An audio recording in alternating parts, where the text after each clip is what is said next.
Hey guys, how you doing today? Hope everything's been great for you guys. Today it's going to be pretty deep. We're going to be going into the Trump administration's immigration policy with the scope and the strategy of and how he's implementing it into his administration, where he first started and now to where he's at now. So, I'm going to get right into it. When we talk about the immigration policy under the Trump administration in 2026, we're describing incremental tweaks. We're descending a comprehensive overhaul of how the United States approaches who can enter, who can stay, and how broader enforcement functions in practice. From movement, President Trump took office in January 2025. A series of executive orders and proclamations fundamentally reshaped immigration enforcement. One of the most consequential of these is Executive Order 14159, titled Protecting the American People Against Invasion. The directive significantly expanded the use of expedited removal authority, which allows immigration officials to deport non-citizens without a formal hearing in immigration court, and radical departure from long-established due process norms. The order also empowers the federal government to withhold funding from so-called sanctuary jurisdictions that refuse to cooperate with the federal immigration enforcement, and imposes civil and criminal penalties on undocumented immigrants who fail to register with federal authorities and enforcement paradigm. The critiques say blurs that line between the immigration law and the criminal law. In tandem, that the executive order and the administration has issued Executive Order 14161, entitled Protecting the United States from Foreign Terrorists and Other National Security and Public Safety Threats. This order prioritizes a vision of immigration driven by the national security concerns. It instructs the government to be vigilant for visa assurance, to ensure the individuals entering the country do not pose threats, and to tighten vetting processes at every point from consulate to border crossing.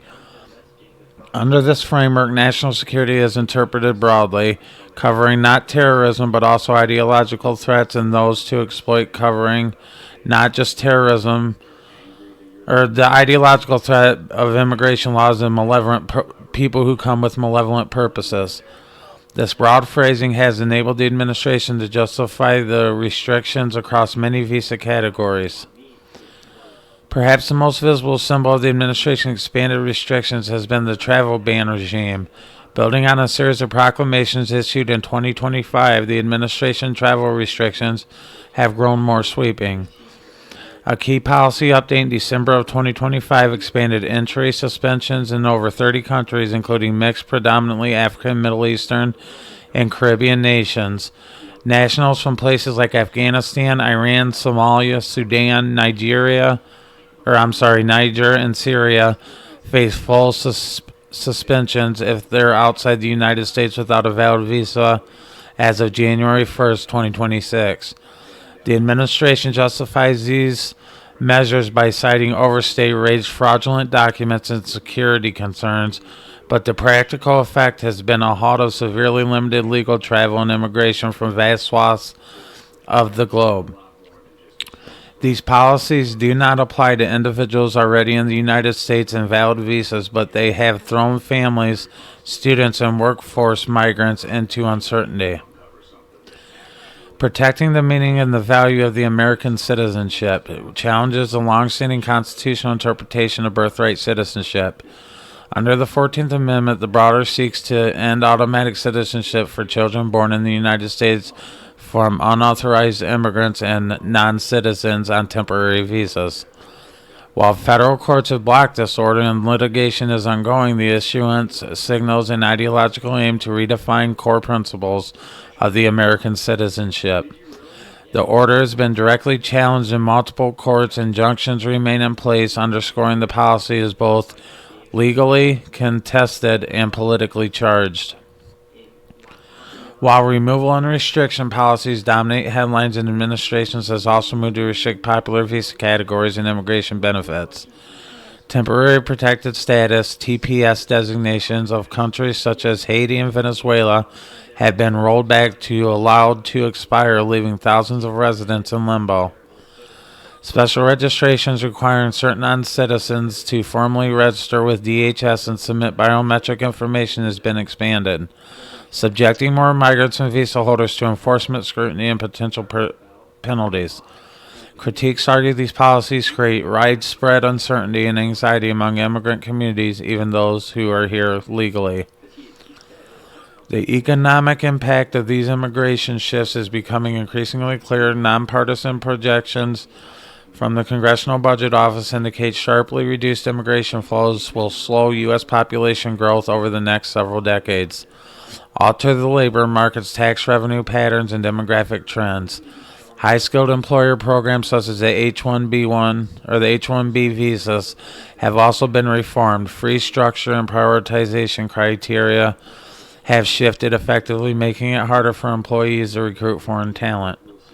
Technology companies and academic institutions have raised alarm about the potential impacts of research, innovation, and global competitiveness. Legal challenges continue to mount against many of these immigration policies. Lawsuits argue that aspects of the travel ban regime, registration requirements, and enforcement expansion violate constitutional protections, administrative procedures, norms, and equal protection guarantees.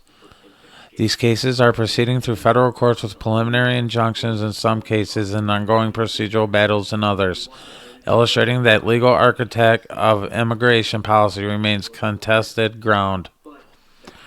The administration immigration posture is unmistakably about control, prioritizing border and enforcement restrictions, entry, and tightening legal pathways. Proponents argue these policies defend national security and uphold the integrity of immigration law. Critics warn they are punitive, disruptive, and families and economically counterproductive. What is undesirable is that enforcement mentality now driving U.S. immigration policy marks a departure from recent decades of more expensive legal immigration and asylum-based approaches. The Trump administration's national security strategy and the foreign policy reorientation is as follows. The Trump administration foreign policy of 2026 is defined by a formal strategic document that captures the departures from U.S. doctrine, the 2025 National Security Strategy released in late 2025. After months of the anticipation and subsequent controversy, the strategy embeds a worldview of emphasis. America First Interest prioritizes hemispheric influence and questions traditional alliances. Particularly with European partners, the strategy marks a clear break from the post-World War II global leadership model that has underpinned U.S. diplomacy for decades. Experts describe the 2025 strategy as upending long-standing U.S. commitments to multilateral cooperation, recasting allies as transactional partners rather than equal collaborators. Now that's what that says. I personally see it as they just don't like the fact that Trump's changing it up and not consistently doing the same thing we've always done.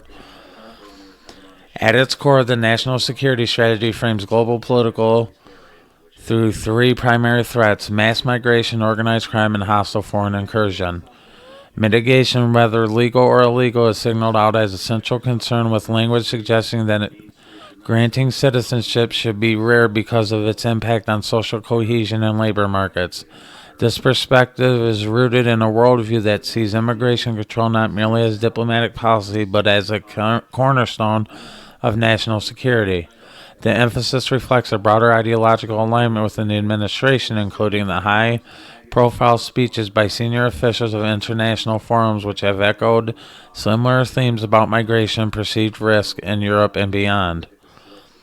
And the 2025 strategy also significantly reorients the U.S. military's focus onto Western Hemisphere, often described as Trump corollary to the Monroe Doctrine. This doctrine historically invoked an asset American influence in the America is revived to justify proactive measures against drug cartels and criminal organizations, including the expanded use of military assets in the Caribbean and Eastern Pacific.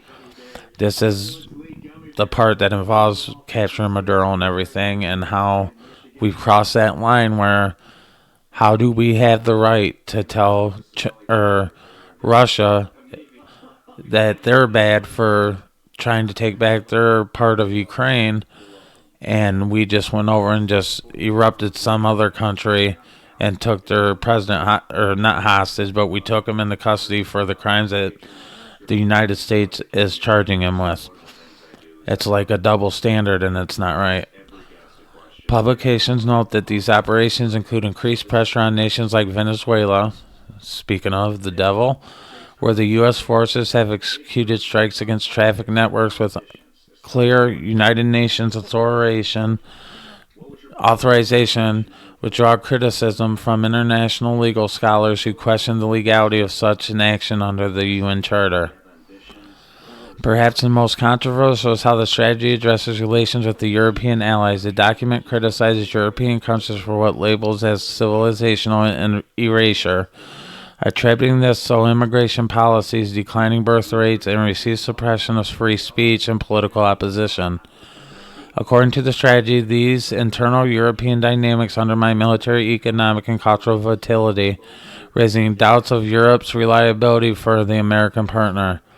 Even more striking, the strategy suggests that cultivating resistance within European nations and supporting the influence of nationalist parties could help correct Europe's trajectory, a stance that has shown sharp rebukes from European leaders who see this as interference in their domestic politics and a downgrading of alliance relations. The strategy and treatment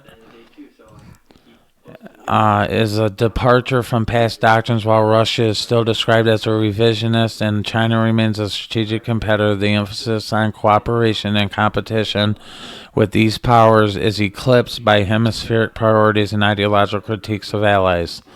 Some analysts say that it reflects the administration's belief that previous foreign policy frameworks overextended U.S. commitments abroad and that refocusing closer to home, particularly against perceived migration risks, better serves national interests. Both U.S. domestic and international observers have noted that this approach could weaken NATO cohesion and complicate partnerships of Ukraine, Middle East stability, and Indo-Pacific strategy. In practice, the effects of this strategy are already visible in diplomatic behavior. U.S. diplomatic missions are recalibrating their messaging to downplay traditional alliance obligations and emphasize American leadership on American terms. Trade negotiations are increasingly framed as zero-sum deals where U.S. gains must be explicit and concessions minimalized. And forums like the United Nations and United States pushes for restricting commitment when multilateral agreements are seen as not directly advancing U.S. interests. The posture has drawn response from European officials warning of a charged relation that departs from the cooperative framework that helped prevent major conflicts in the 20th century. The administration's foreign policy is a deliberate mix of pragmatism and ideology, pragmatism, and managing immediate security concerns such as trafficking and broader instability. Ideology and framing global engagement through a narrow interpretation of national interests and sovereignty. Whether this approach strengthens U.S. security or erodes its global influence, it's subject and an ongoing debate, but that is clear at this that America's role in the world is being redefined with lasting implications. Another thing we're going to talk about are the concrete consequences of law, economics, and global relations as of today. The sweeping changes in immigration and foreign policy under the Trump administration are not abstract theories. They have real measurable consequences that affect families, economies, international partnerships, and the rule of law. One immigration front enforcement sweeps like Operation Safeguard, an initiative aimed to detaining undocumented individuals with violent criminal histories and expelling them. Illustrate the shift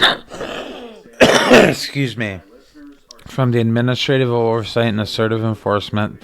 Thousands of detentions and deportations have been reported, stressing the agency's responsibilities and creating significant community disruptions. Economically reduced immigration inflows are beginning to affect labor markets, particularly in industries that rely on foreign workers. Tightening a high-skill visa and expanded travel ban regime are making it harder for the U.S. businesses to recruit international talent, with some tech firms even issuing internal guidance urging employees on specialty visas to return soon to avoid re-entry problems. The shifts have implications for innovation hubs and sectors already facing worker shortages. The legal landscape has become equally complex. A growing number of lawsuits challenge the administration's executive orders and policies alleging violations of constitutional rights, federal statutes, and administrative procedural norms. These cases are moving through federal court and could ultimately redefine the limits of executive authority in immigration law. The outcomes will shape not only immediate policy implementations, but also the balance of powers among the executive branch, Congress, and judiciary. On the international stage, the administration's foreign policy posture has disrupted traditional alliances. European governments have openly criticized the United States' strategy and signaled a reassessment of mutual defense commitments and economic cooperation frameworks. NATO debates have grown more contentious, and European Commission officials have highlighted that the transatlantic relationship is changing in ways that may not favor long-term cohesion. These diplomatic ripples demonstrate how strategy documented can transform into geopolitical realities. The cumulative impact of these policies shifted profound. Domestically, the United States is tightening borders and reducing the immigration pathways with consequences for families and the labor force. Legally, the administration's actions are at the center of a constitutional litigation. Internationally, America's role as the global leader and alliance partner is being redefined. For listeners trying to understand the trajectory of the U.S. policy, the message is clear. The area of traditional multilateral engagement and open immigration pathways has been replaced with a strategy centered on national sovereignty, enforcement, and redefined power. As we assess the current state of immigration and foreign policy under the Trump administration, it's essential to shift from describing the policies existing to examining what they actually do on the ground in the economy, in our courts, and in our global relationships. The administration's immigration policy is not theoretical and administratively abstract. It has produced measurable changes in enforcement metrics and legal battles in courts across the country, shifts in public opinion, and projected long-term demographic economic trends that will reverberate for decades to come. At the most basic level, enforcement has ramped up dramatically. The administration expanded use of expedited removal authority, which was rooted in Executive Order 14159, which allows Immigration and Customs Enforcement, ICE, and Customs and Border Protection, CBP, to deport individuals without formal immigration court hearings. This has led to what analysts describe as a new culture or interior enforcement, wherein federal agents are not only operating at a U.S.-Mexico border, but also pursuing detentions in major cities. By some accounts, unauthorized migrants' encounters at the U.S.-Mexico border plunged in 2025, which is a shift of the administrative attributes to a tougher restrictions and repatriation agreement with foreign governments. Even critics note the tighter asylum procedures and mandatory turnbacks are a big part of the reduction. Deployments inside cities like Los Angeles, Chicago signal and enforcement is not about deterring new arrivals, but about removing people already in the country. These enforcement measures are complemented by administrative actions that reshape legal immigration pathways with significant consequences. For example, high-skill visa programs like the H-1B have been overhauled in favor wage threshold and specialized roles accomplished by new steep application fees. Many prospective immigrants face expanded vetting, included social media screenings for visa waiver applicants, and increased scrutiny of green card holders from countries of concern, which include Afghanistan, Haiti, Iran, and Venezuela. Online reports indicate a busy period of re-examinations and added hurdles for long-term residents, heightening uncertainty of immigrant communities. The travel framework itself has expanded repeatedly, now targeting dozens of countries with full or partial entry restrictions, while the official federal travel ban proclamation restricts nationals from a smaller set of countries based on national security assessments. Grassroots reports suggest administrations have pushed back on particular reach of these bans. Nearly 39 nations affecting families, students, and visa holders once expected relatively routine travel relocation. Economically, the effect of these policies are real and quantifiable. Nonpartisan projections from the Congressional Budget Office show that strict immigration policies coupled with broader demographic trends will result in slower U.S. population growth over the next 30 years, shaving about 15 million people off earlier estimates. That's not just statistic, it reflects fewer workers, potential consumers, and taxpayers with implications for Social Security, Medicare, and workforce dynamics as the population ages. Legal and constitutional battles are another defining feature of the era. Federal courts have already blocked or delayed aspects of the administration's actions, from the attempt to eliminate birthright citizenship to challenges against expanded asylum restrictions and enforced cooperation from states. According to recent reporting, Democratic state attorneys general filed dozens of lawsuits against Trump administration policies covering a wide range of issues, of sanctuary city funding, threats to travel bans, and detention practices. These cases are not mere procedural skirmishes. They go to the heart of the executive power, federal-state relations, and civil liberties. Some critics argue that more than 300 legal challenges are underway, and several may rise in the Supreme Court's docket, shaping constitutional precedent for years. Public opinion on these policies is deeply divided, and the polls by major research organizations show that the views of the administration's immigration approach are firmly negative or mixed across the general population. A significant majority of Americans disapprove of the actions such as suspending asylum applications and ending temporary protective status in vulnerable populations, with only a slight plurality approving enforcement strategies like increasing ICE raids. These splits fall mostly along partisan lines, with Republicans broadly supportive and Democrats largely oppressed.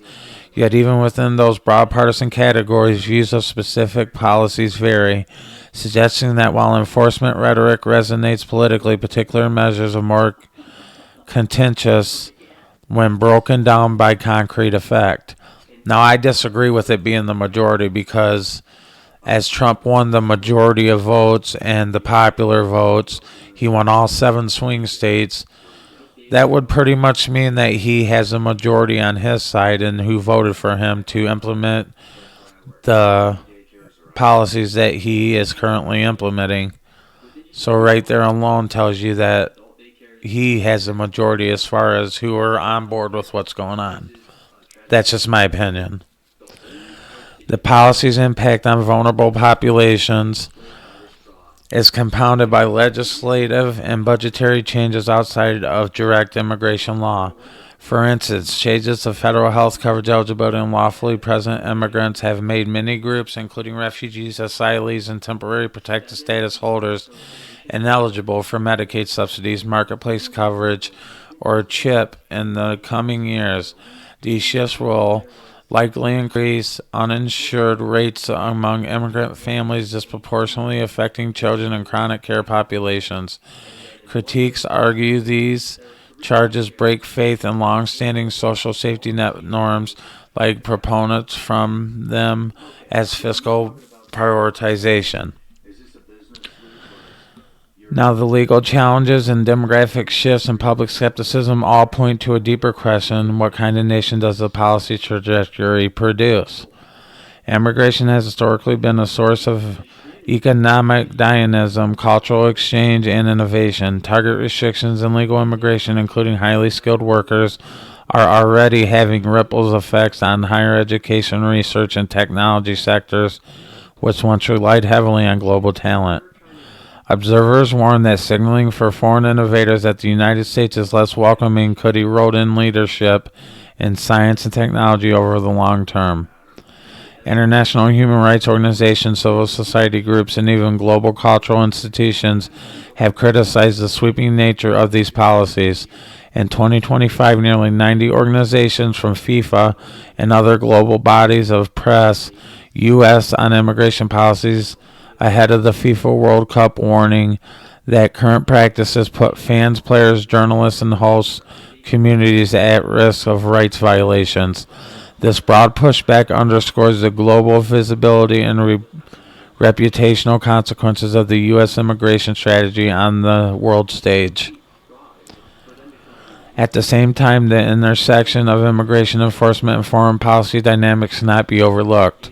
Moves such as national emergency declarations at the border, classifications of migration as an invasion, and confrontational rhetoric toward neighboring governments underscore how immigration policy is being positioned as both a domestic enforcement concern and a geopolitical priority. Statements suggest that nations like Mexico must improve enforcement or face consequences, or that Iran would be hit very hard if protests escalate. Blend immigration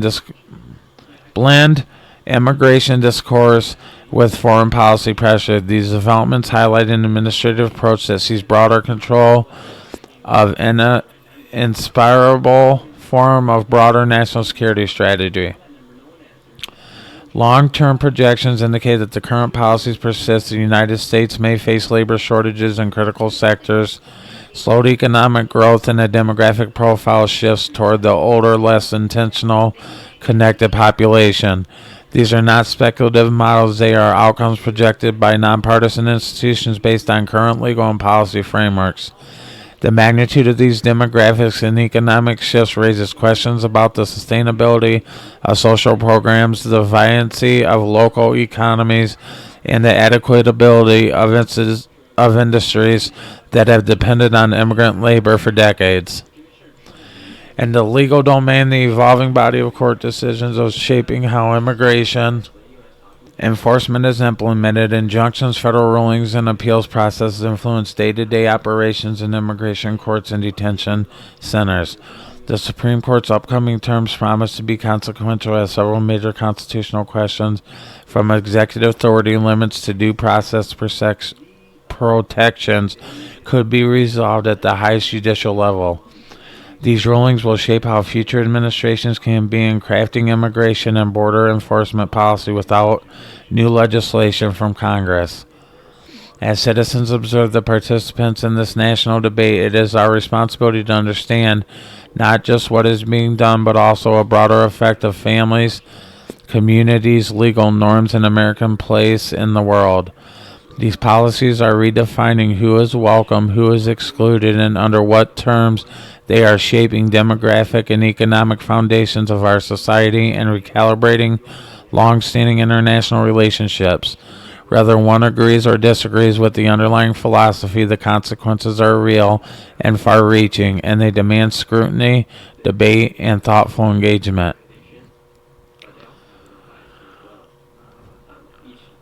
As we wrap up today's episode, I want to pause to really consider what all of this means, not just on paper, not just on policy debates, but in the lives of real people and the future of the country.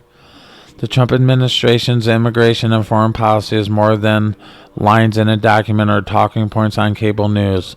It is shaping who can dream here, who can work here, who raise their families here, and how America protects its power, influence, and values to the rest of the world. We are talking about policies that ripple across borders, across generations, and across every level of society.